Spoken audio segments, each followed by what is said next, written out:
Thank you for joining us on Sheridan County Ag Update.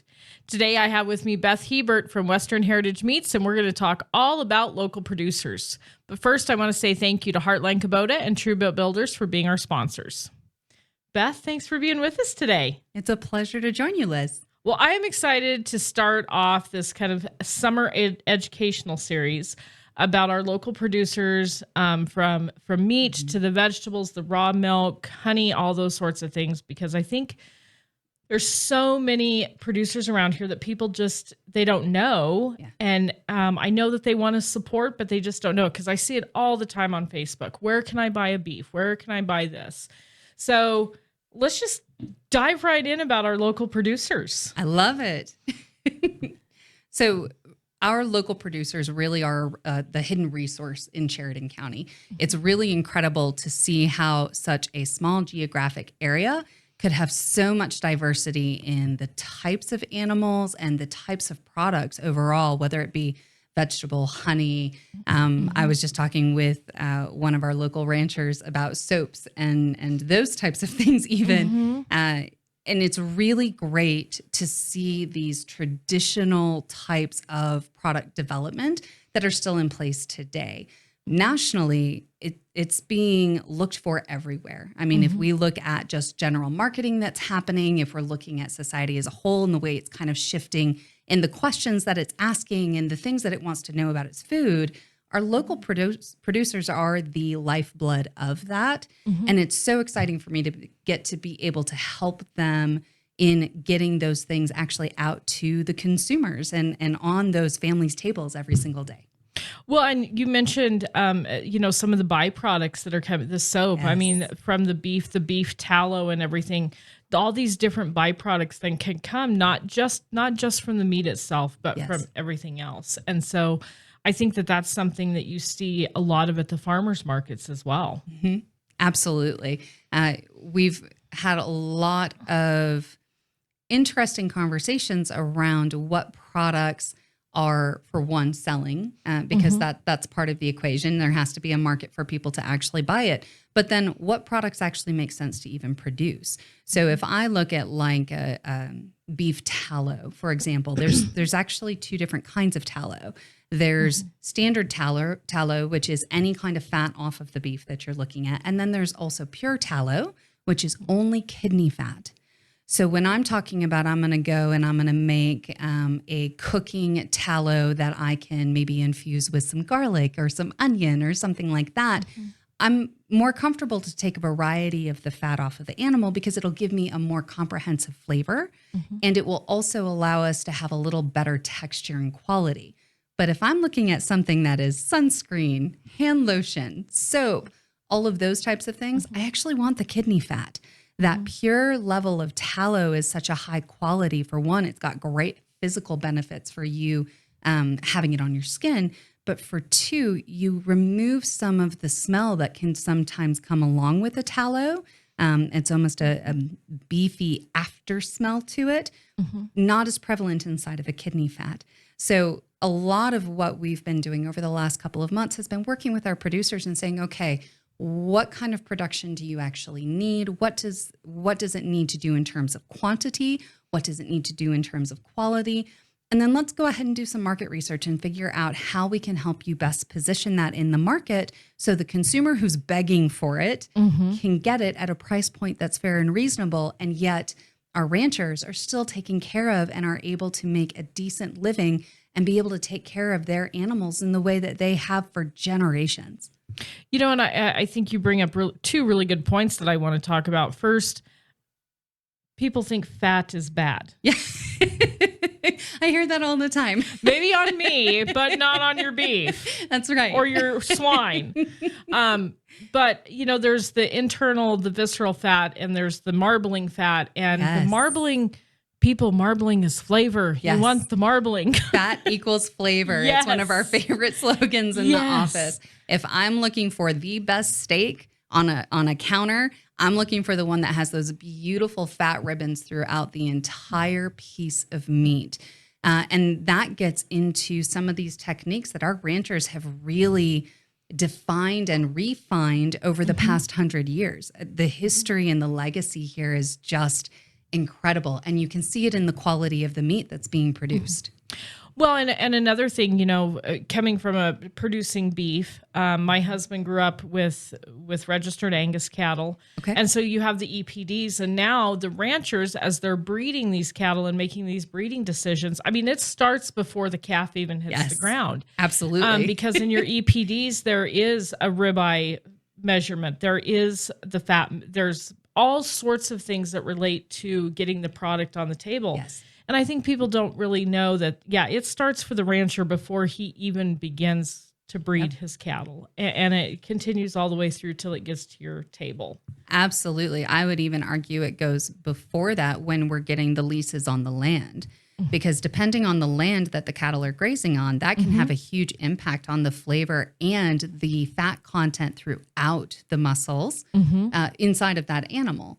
We're seeing a lot of differences this year over last year just from the fact that the cattle didn't have to graze as far as they did previously.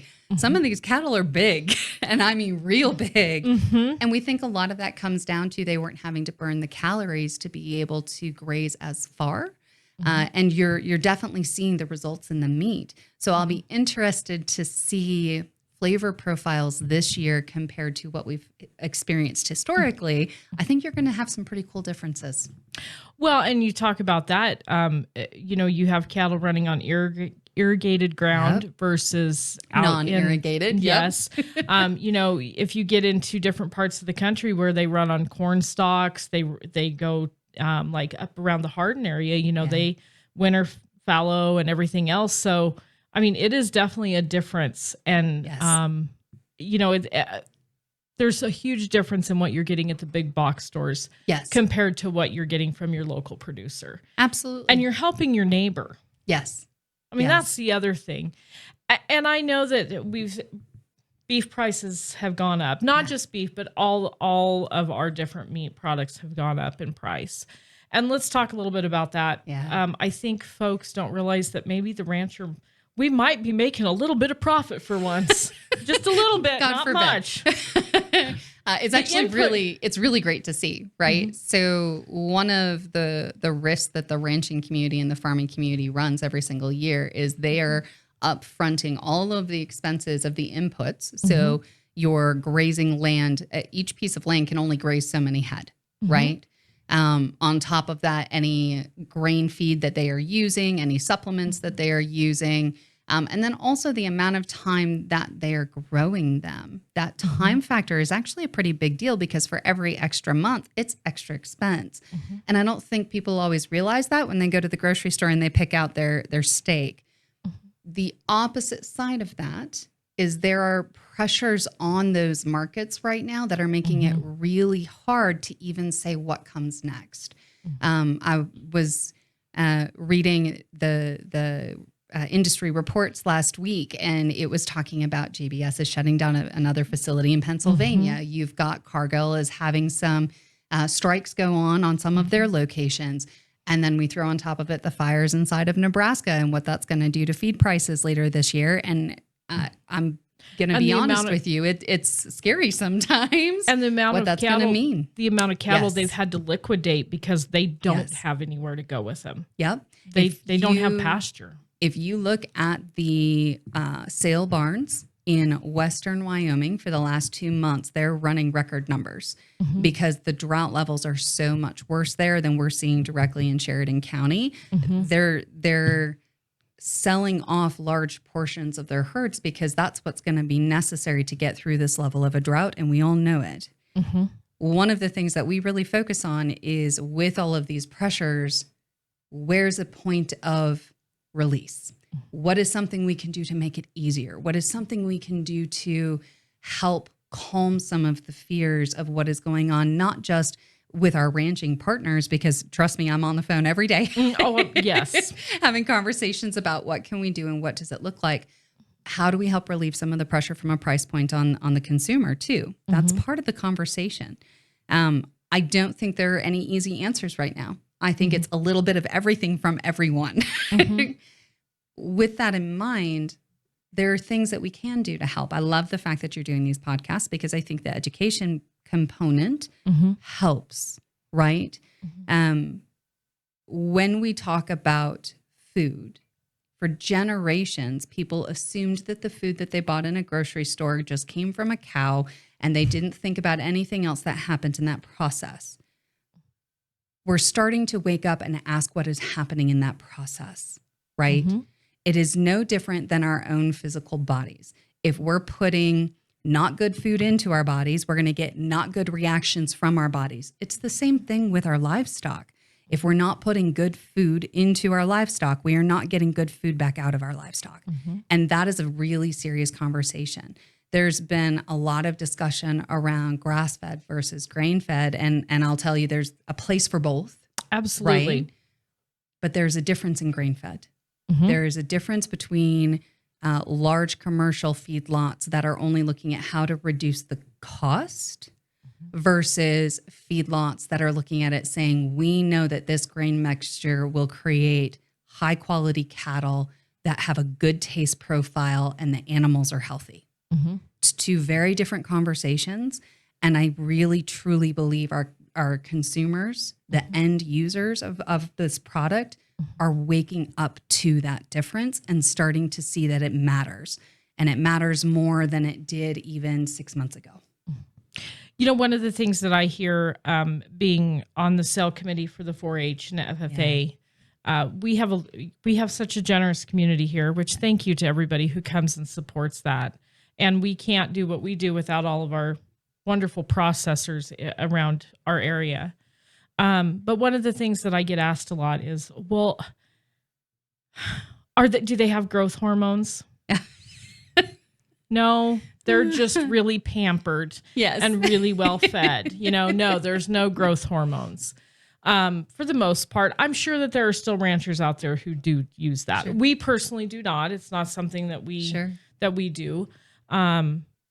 And then I hear the GMO get throwing around, the non-GMO, and what's about in the grain and the corn. And well, again, you're feeding these animals a healthy dose. You're not pumping it to them where they just have feed in front of them 24/7. My favorite is actually the antibiotic conversation. Oh, gosh, yes. So there's been a lot of discussion around wanting animals that have never had antibiotics, and I can understand where that concern comes from. But there's a very big difference between pumping antibiotics through the cattle all the time and applying antibiotics when an animal is sick, getting them back to the point of healthy, and then looking at moving them forward in the process. Those are two very different conversations. But the way our labeling works, and that's where the real trick is, right? Yes. The way the labeling works is if you have antibiotics in any way, shape, or form under any circumstances, you cannot say antibiotic free. So if I am a rancher who doesn't do antibiotics except for to treat a singular illness, I still have to report that I am not antibiotic free. And that's where your real problem is, right? Is it's making a carte blanche statement for something that's not necessarily true. I grew up with a pretty, we're going to say vocal grandmother. I had a vocal grandfather. Oh, so you get understand. It. Yeah. She used to say, if I have to take an extreme on either side of something, I'm probably in the wrong. And I always thought that to be one of the coolest statements you could make is if I'm going immediately to one extreme or the other, where is the disconnect and why is it such an extreme, right? This is one of those situations. To be able to say antibiotic free or not antibiotic free, but it doesn't take into account something that is truly in the best interest of the animal practice, that's missing part of the conversation. And I think this world of one way or the other is not necessarily doing anybody any favors or painting a clear picture of what's actually happening on the ranches. Yeah. As a rancher, we are not going to let an animal suffer. Exactly. Because you want antibiotic free. I'm sorry. Yeah. If that animal is sick, which animals are just like kids, they get sick. It gets cold. The cold and the heat will Some of them have kid-like attitudes too. absolutely. It will give one pneumonia so fast if they get wet and it's cold and it's hot and then it's cold. Like we had this spring, we had some temperature fluctuations. I will not let an animal suffer. Absolutely. And I don't think there's any rancher out there who would. Right. And if they are, then they're not really actually practicing correct animal husbandry. So that's absolutely right. I agree. I can't get into the antibiotics. Yeah. No. It's okay. I went there. Yeah, I appreciate that because you said it way more eloquently than I ever would have. I'm pretty blunt, those that know me. But I think it's a great, I really appreciate you bringing that up because I think it is something that people don't necessarily understand. They see that and they think, oh my gosh, yes, this is what I want. Grass-fed, no antibiotics, no hormones. Yeah. Okay, well, and I hope that one steer that made it, he's got an immune system like no other. Yeah. In the situations where that does work, and I do know of a couple of ranchers where they have built programs that does work. And I give them so much credit because that is a extremely difficult thing to do. Mm-hmm. I absolutely believe that they have the right to go into the market and charge more for that animal because it was so much more work. And that is something that I think our consumers don't always understand. And I'm really excited to continue advocating for consumer education on this topic. Mm-hmm. When we're talking about what it costs to have a standard beef steak versus an Angus steak versus a Wagyu steak versus a grass-fed, grass-finished, hormone-free, antibiotic-free steak. Those are such different categories in cost and the amount of work it took to do it. Mm-hmm. And that is part that I think has to be made clearer, right? Mm-hmm. Not all steak is created equal. The steak coming out of the factory that it did nothing but mass population, mass feeding, wasn't necessarily meeting what you and I would consider standard husbandry practices, right? That's going to be your $4 steak on your Walmart shelf. Yes. Right? I'm going to call it for what it is. Absolutely. But when I go into like our freezer units, I know where those animals were raised. I know who they were raised by. I know the health of those animals. And I know that what I'm eating is quality with no extra stuff in it. Mm-hmm. And when you either sell it or the rancher takes it back, he sells it, the person buying it can ask those questions. Absolutely. And you can say, hey, call up this rancher. He will tell you all about it. And in fact, he'll probably invite you out to the ranch to come look around. Nothing to hide. They want to have that conversation with you and they want to be able to partner with you. Absolutely. Moving forward. I get told all the time that we have a cool room for the show cattle and they're very bougie. Yes. I have old heifers that are out in the pasture right now that are very bougie. They've spent their time. But one of the things when I've brought beef in here and we've had a barbecue or whatever, and everybody's like, oh my gosh. Yeah. One, we know that these things were extremely well taken care of. And, my husband always says they're better when you know their name. Yeah. Yes. Absolutely. That's what he tells all the first year kids. He's like, oh, it's better when you know their name. And these little kids are like, what? Oh my God. I have a mental image right now. That's they're amazing. Just looking at him like, oh my gosh. But you have a different feeling when you know where it came from and you know the person it came from. Yeah, absolutely. The thing that I find so interesting is when I hear people talk about going to a local rancher and buying a couple of steaks or even a half a cow or whole pig or whatever it may be, very rarely do I hear them come back and go, oh, it's too expensive. I'm just going to go to the store, right? Usually what I hear is it was worth every penny because they taste the difference and they experience the difference. So something to think about, and I'm going to get a little bit in the weeds on the processing side for a minute. That's okay. We were headed there. I love it. Making plans for building a new barn, shop, or commercial building? Don't do any planning without a call to Sheridan's premier post-frame building and homes builder, True Built Builders, online at truebuiltbuilders.com. There is such a difference in the way that things are processed between small local processors like ourselves and your large national brands. So there's the big four. It's the four largest that process over 80% of all of the livestock in the country. We're not going to name any names. You can you can Google them. They will come up. They will come up, trust me. And all of the press about them in the last 3 weeks. When they go to process an animal, one technique that is now being used is when we first do a slaughter, you have to get the bodily fluids out as quickly as possible because that is what retains the majority of heat. And the sooner that you cool down that animal, the less muscle loss you will have, right? So what a lot of these operations are doing is they are flushing a saline solution through the animals to get all of the other fluids out as quickly as possible and drop the body temperature faster. What they are promoting is higher yields.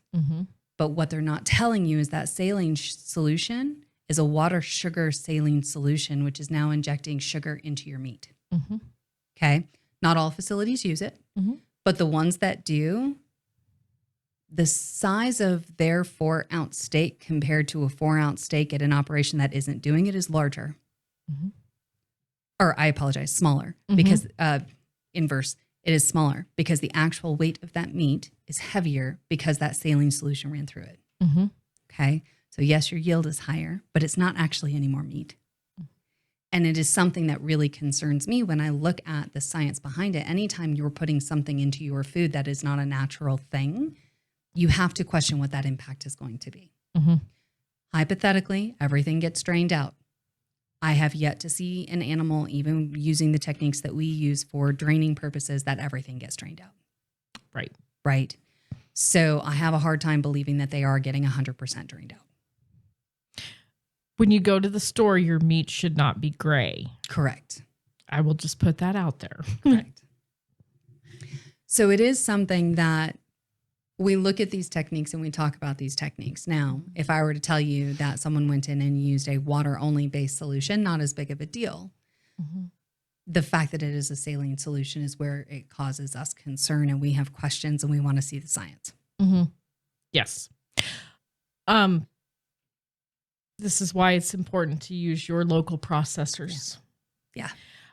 So while we're in the conversation here about the processing, let's talk about, there's a couple of processors here in our local area between you and Buffalo that are USDA inspected. And then we have some others that are state inspected. So let's talk about that difference, because I think that there's maybe people aren't quite sure the difference and why and how things have to work a little differently. So as I'm sure everyone can understand, the state itself inspecting versus the federal government, which is the USDA inspecting, definitely feels a little different. We have a lot of paperwork. Yes. And some of that for good reason, right?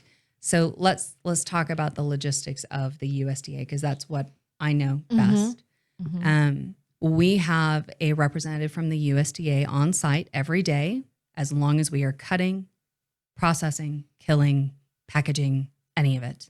We have to have someone on site. When they are on site, they are doing certain things that are critical to food safety for the United States as a whole. Number one is they are checking tongues, lymph nodes, kidneys, all that kinds of stuff, looking for any sign of disease whatsoever. Okay. If there is a sign of disease, they do have the ability to either pull just that organ, and sometimes the organ itself will fail. And sometimes they will pull the whole carcass if they feel it is a systemic disease that was unnoticed. When they condemn an animal, there is a process that we go through. Now, it doesn't happen often, but it does happen. And when it does happen, we don't sit on our hands and go, oh, well, this is what it is, right? We sit there and we ask questions and we go, okay, explain to us, veterinarian, and that's usually who we're talking to at that point with the USDA. Why was it this? Why was it that? Talk us through what you're seeing. Is this something we need to be more concerned about? Could it be a broader issue? Is it a one animal, single, God knows how it happened situation? Absolutely. Could it be a herd? Could it be a Yes. herd? Could it be, what are we looking at? We have had cases where we have gone back and we have fought back a little bit because the explanation was not clear, right? Here's something that I want everybody to remember. Even though the USDA itself is a federal agency, the people who do the work are people, and they are amazing, wonderful people. Some of the kindest people I've personally met. But even as people, sometimes we make mistakes, right? And sometimes we don't. Sometimes it's a matter of communicating in a way that makes sense. So we do, as a processor, spend time trying to understand, not just inform. And that is a big difference from your small local processors versus your national processors. Once we have gone through that process and you have gotten your product at the end of it, you have on your packages what's called a bug. It's a little itty bitty circle. And now everybody's going to go into the grocery store and they're going to go, where's the bug? It is a little itty bitty circle that says approved USDA, da, da, da. All food has it. That goes through a USDA facility. That bug tells them that it is certified safe and it is okay to go into the national food supply. Here's why that matters to our local ranchers very specifically. If I am a rancher, I do 3 cows a year and I give one to my dad, one to my brother, and one to my sister-in-law, I may not need full USDA. I can probably get away with state inspected or even custom. I don't have to have all of those other things. But if I want to be able to sell my meat and have the freedom to sell my meat where I want to sell it, when I want to sell it, and for the dollar amount I want to sell it, I need USDA, right? And restaurants need and that. restaurants, yes, absolutely. So if you are selling to a restaurant, you do have to have USDA. They cannot serve to the public for resale food that has not gone through a USDA facility. A lot of restaurants in our local area have actually started bringing their business local instead of just going through the larger chains, which is super exciting. So yay, Sheridan businesses, way to go. Yes, thank you. It is something that there's a lot of pride about, right? I have ranchers that I laugh because they'll call me and they'll go, I saw the name on the menu. It says it's coming from you. And that level of excitement is just such a great way to develop community. It really is. I love it. Absolutely love it. So with the USDA, you do have the ability to sell into restaurants. You can sell across state lines. And you also have the ability to market what are called special claims. So a special claim is any time it is something that you're saying you are special for one thing or another. So for example, Angus. If you want to be able to show certified you are Angus beef, it has to go through that USDA process to have an actual special claim on the package. Wagyu is a big one. Wagyu is a very big one. It is yes. That's kind of the hot button of beef right now, if you want to say.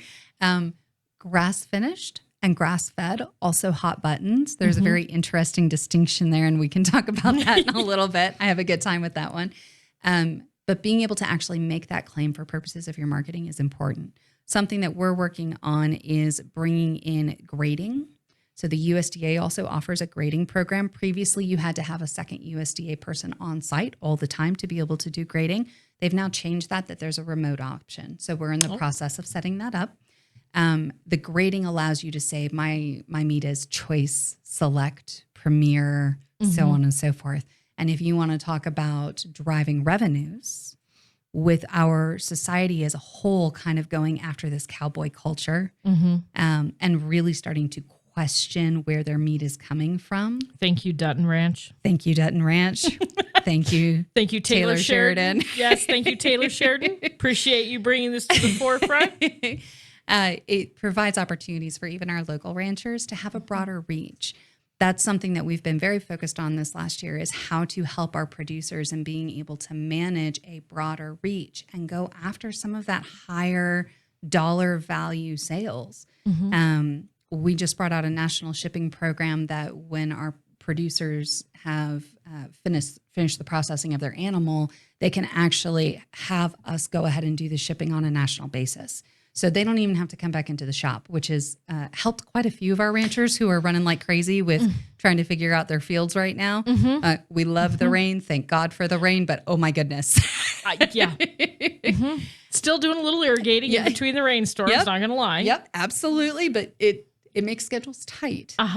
Having national shipping allows us to support the ranchers where they are and being able to get to those broader markets and those higher value markets. If I've got somebody in New York who's going to pay me $60 for a 4-ounce premier steak, I would be a fool not to ship it to New York, right? Absolutely. If I have somebody in, let's say, Atlanta who wants to buy a half a cow, it takes a lot of time to box up a half a cow and ship it out. I'm just going to tell you. We have staff on hand that are able to do that and do it a little more efficiently just because we have the resources to. So it is something that we have found a lot of our producers love and has been a big focus for us because ultimately as prices go up, there's a responsibility to the producers to help them find those markets that can pay the price, especially as the cost of feed increases, but also to provide an avenue of how the work can still get done, right? That's always been the challenge for the rancher is how do I get the work done and bring in enough and make sure my cattle and my livestock are all taken care of. There's not enough hours in the day. No. So we're trying to find solutions for that. Some are going really well. Some we're still learning, and that's okay. That's what it's about. Absolutely. And just so everyone knows, there's nothing wrong with the state inspected plants either. No. It just limits where you can sell. Exactly. So if I have a limited herd and I am only selling at local farmers markets and is staying inside of the state of Wyoming, state inspected will absolutely work. I won't be able to do the special claims in the same way. So that'll be a little bit different. And I will not be able to send it outside of my state. But depending on your operation, you have some options to be able to control how much you can and can't do. So, smaller family operations, like you said, absolutely. That your brother, your sister, grandma, aunts. Yep. That's the easy way to go. And for a lot of these 4-H kids, if they're raising a buddy animal with theirs and they sell it to the neighbor, you can go through that. But if you're trying to go on a larger market, you definitely need to have the federally inspected. Quality Kubota machinery and customer care from the heart. Proudly serving Sheridan and the surrounding areas since 1996. Go online to heartlandkubota.com or stop by Heartland Kubota, 2450 Heartland Drive. So I am glad that you brought up the FFA and the 4-H. I actually have a special announcement to make if you don't mind. Go ahead. So because we believe so firmly in those programs being able to support the future of ranching in our community, for this fair season, we are donating 10% of the processing for every fair animal that comes in back to the club that the kid was from. Wow, that is awesome. Thank you so much. We're excited. Yes. Yes, that is great. We are, like I said, these kids here are so fortunate that we have such a strong program. And the continuation of those programs is critical to the future of ranching. It is something that we take very seriously, and I'm just excited for us to be able to support it directly. We do a lot of the fair animals every single year. I've already got about 4 weeks on my calendar that I'm sure you can imagine. It looks like it's going to be a whole lot of fun. I can't wait. My husband is actually the chairman of the sale committee, so I know he's already been in contact with you guys and asked how many animals can we bring. And then, of course, we have the animals that go to state fair, so they get processed at a later date. And you guys do process all 4, the beef, swine, sheep, and goats. Yes, we actually also do bison and yak. Okay. All right. Pretty much any larger-ish non-poultry animal. Yeah, we usually have to depend upon our poultry and rabbit superintendents to help us out with those particular processing of those small animals. And thankfully, those ladies are willing to do that and help us out. Yes. You guys, now, let's talk a little bit, wild game's a little bit different. Yes. It's not held quite as federally inspected and that kind of thing, correct? Yes. So those are done what everyone calls custom.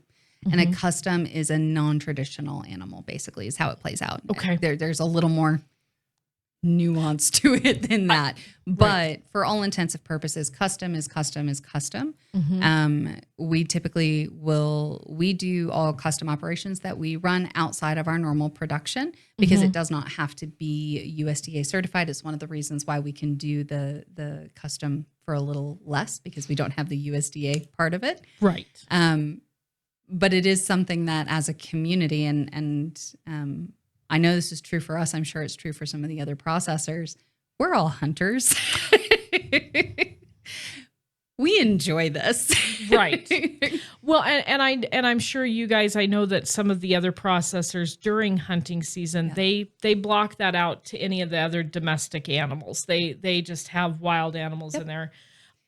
So we continue to do both, but we have a cap on the number of wild game that we can do over that period of time. So something that we recommend to a lot of the people that come to us with their wild game is make sure that you're booking early, even if it is a tentative spot. So that way we at least have you on the list. Otherwise, we fill up really, really fast, right? And some of that's hard because you never know if you're going to get that beautiful elk or not. Exactly. But you can count on the beef hanging. But you can count on the beef. That's right. So you had mentioned, and let's have this discussion of the grass fed, My finished, favorite talk. grain fed, finished. I personally, we have grass fed, and then they're grain finished for us. I like the grain finished. I like the fat. I like the taste. That is my personal. Yes. And if you do come to the fair and you purchase an animal, 99% of those animals will be that. Yes. They will be a grain finish. There are, in the past, we've had a couple of families that did have grass finished lambs. Yeah. Those kids have now since moved on, but they always were really good about telling about it. And they gave a little talk about the difference. So I really appreciated that they did that. I love the conversation around grass finished versus green finished. I really do. So this all comes down to flavor. It really does.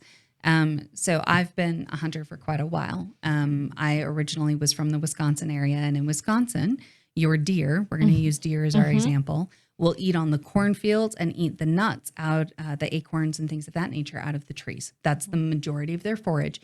They have an actually kind of sweet taste to them, which is pretty cool. Coming out here, we had our first deer. Oh, it's a different flavor. Not nearly as sweet. Woodsy. It is woodsy. That's a good word for that. Woodsy. I love it. Nothing wrong with it, just different. Exactly. I also have had the pleasure of having deer out of Montana. Very sagey.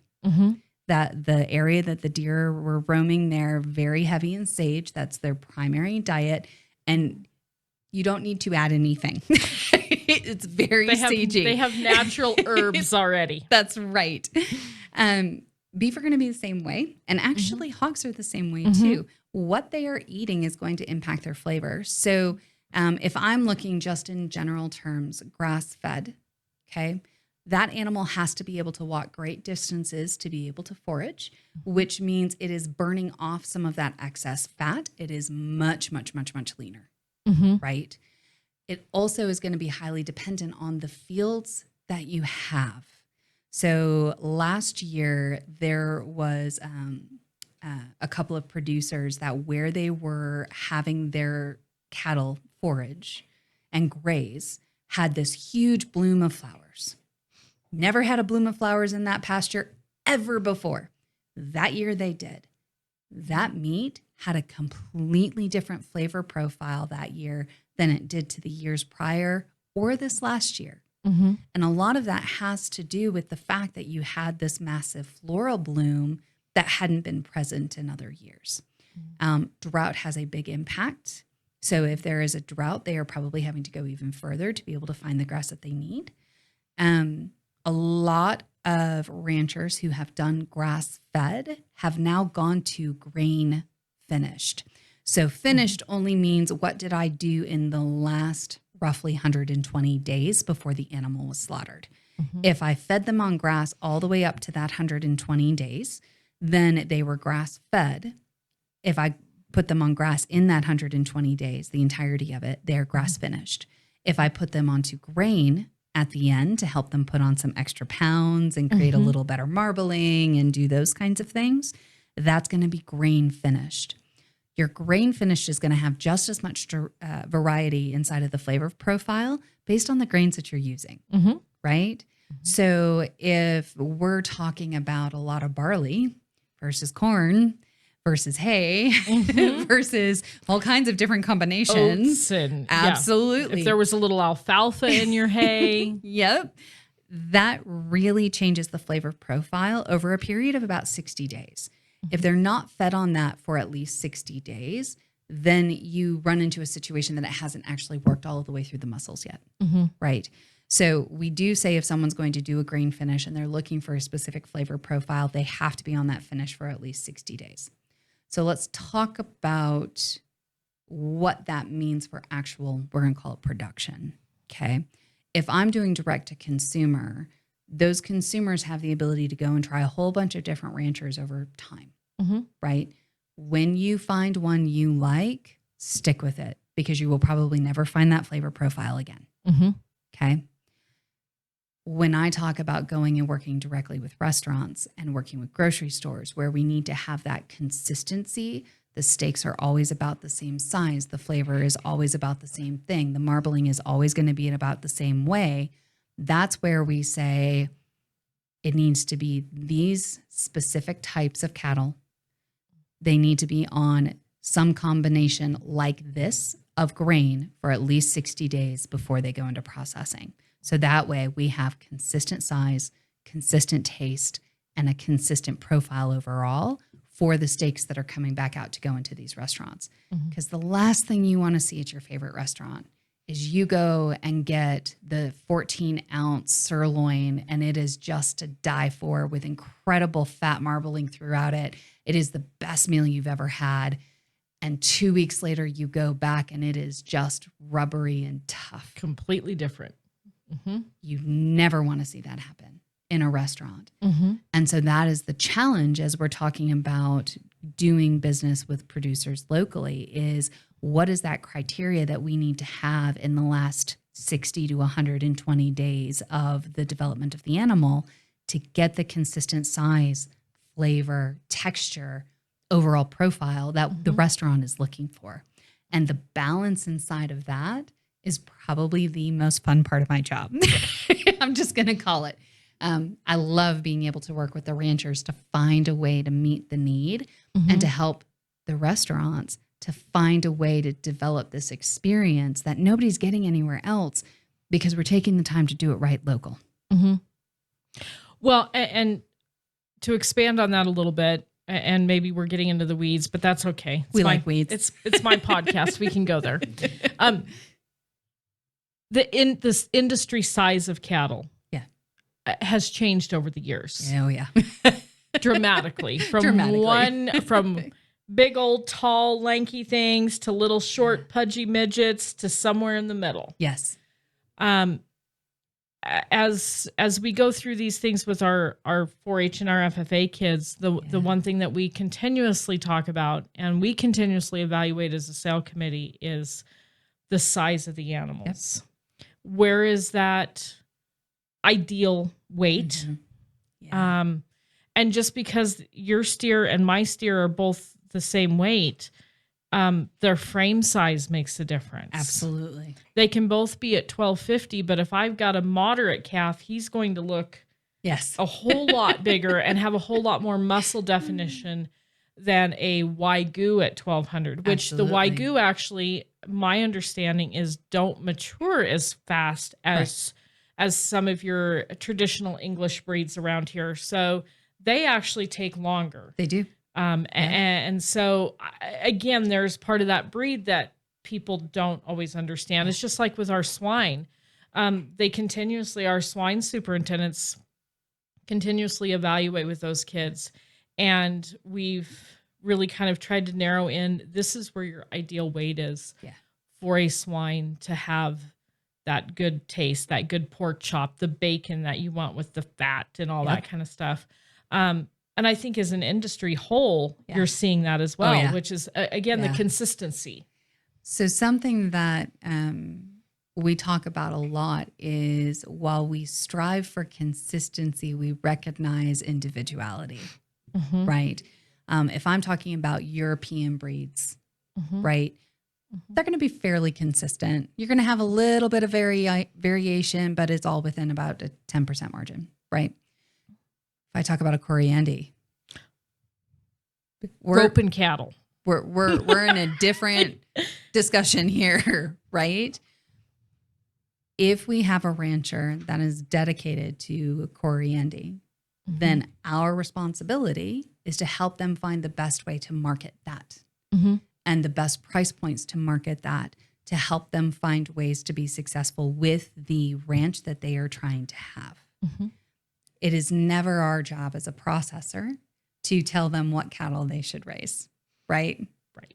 It is our job as a processor to say, how can we help you create an environment that you are successful in your ranch that is able to continue into future generations? That's the question we need to be asking. So when I have somebody come to me and they say, my herd tends to be on the small side, but they're really super delicate and light, we have discussions around the volume. We have discussions around, is direct to consumer the better route versus online sales, right? Sometimes selling by the steak is the best way you can go. Sometimes having a relationship with a specific restaurant for a specific thing. So I'm going to call out Star Yak down in Casper. Thank you. Yeah, I was thinking Cheyenne and my brain went blank. Casper, thank you. They have a yak burger on one restaurant's menu. It is just the burger. That's all that they do there. But that is their way to help people get to learn more about having that particular kind of meat, right? We can do similar things with what we have here inside of our own regionalized food system. It just takes the time to do it and to have those conversations and to think beyond, I'm just going to go to the sale barn, right? Right. The sale barn has a place, and it is an absolute necessity for many of our ranchers. But if I can help them find better profitability using a different method, I'm all for that. The more successful our ranchers are, the more successful we are. Well, and most of our ranchers in this area run an English breed, black or red Angus, Herefords. Yep. You will see, and I do know that the mini Herefords and the Dexter, which is the small Angus, you do have some folks around here who are raising those. There are a few that have some continental cattle, some Simmentals, some Maines. Yeah. They tend to be a bigger frame. So again, bigger frame takes more feed. That's right. Takes longer to get there. Takes longer to marble. Yes. Absolutely. The input costs on those are more higher than maybe. Yeah. And my dad trained horses. We had a lot of Coriandi and Longhorn around. I'm not going to say you can't eat them, but you got to know how to cook them. They're kind of like cooking antelope. You just got to know how to do it. Yep. That's right. But we also talk about the swine. Again, there needs to be that ideal weight for the swine. Absolutely. Lambs and goats are the same way. They can't be, if they're too big and too heavy, they're too mature. That's right. Or they're not mature enough. Yeah. And so there's definitely those ideals. And the fact that you're working with ranchers, producers in all those realms to find that is what a great program. I love it. I have so much fun being able to kind of talk through not just the struggles that the ranchers are having, because we could all sit here and talk for hours about the struggles ranchers are having right now, but being able to talk about the possibilities and talk about what is another way that we could do this? What is another way that we could go about this? Do I need to get another 100 pounds on there to make it a profitable animal, right? What's that break-even point? And that math can change daily. That quick. Right. I always caution when I'm talking with our restaurants and things of that nature that with the way things are going right now, every single week that price could change. Right. We have had a lot of discussions around the idea of looking at future purchase agreements and helping facilitate relationships between both entities, whether that be restaurants, other entities like school districts and things of that nature, organizations and nonprofit organizations, things of that nature as well. If we can facilitate contracts between them and the rancher so that there is we need to buy this much and we're willing to pay this price. And the rancher saying, I know I can afford to sell it at this price and still be healthy, right? This isn't about getting the rancher's number as low as possible. This is about the rancher surviving another 6 generations. If we can find a way to help facilitate those conversations between the two, even if it's aggregating multiple producers together, all of a sudden you have a recipe for something that could help create a stabilization in our own regional food system. And I really think that is something that as a community we need to talk about, as business owners we need to talk about, and as people who really love meat, we need to talk about. Because if the ranchers aren't here, there's no access to local meat. Right. So I'm going to share a story from COVID. I was living in Wisconsin at the time, and I went to the grocery store. And in Wisconsin, where we lived, things were truly shut down. Right. Okay. Like I had to, if I ever had to go into the office, I had to carry a piece of paper that said why I was going to the office. And I'm not even kidding. Oh, wow. Our city was super strict. I went into the grocery store one day and there was no meat, no vegetables. Every processed package of food on the shelves had been bought. They weren't supposed to get a truck for another 2 days. And yet I found it so interesting because I walked down the baking aisle and there was still yeast and flour. Forgot how to make bread. I was floored. We're just going to say that. That afternoon, my kids learned how to break bread, just so we're clear. Life skills that I'm glad grandma taught me. But being in that situation and seeing how long our community went without meat, we were never worried because we're hunters and we had a chest full of venison sitting there that we were happy to eat on as long as we needed to. But when certain situations happen that impact our shipping systems, like what COVID did, it can shut down your ability to get good quality meat in. We're blessed to live in an area that as long as our ranchers are strong and healthy, you have processors that can still make sure to get it all broken down for you, and you've got a community that still wants to eat meat, we stay strong as a collective, no matter what's happening in the world around us. And that's power. Yes. Yes, the fact that we still have so many producers, not just our meat, but our vegetables and the fruits and all of that. I mean, I go to the farmer's market and it just makes me smile to see such a variety. And again, those byproducts that come off of those. That's the people that are doing the sourdough bread. I mean, God love you. I'm not a sourdough. I love sourdough. I can't keep a starter going save my life, but I love the fact that those people are out there and I am happy to support you. That's me and plants. Thank you, vegetable farmers. I appreciate you.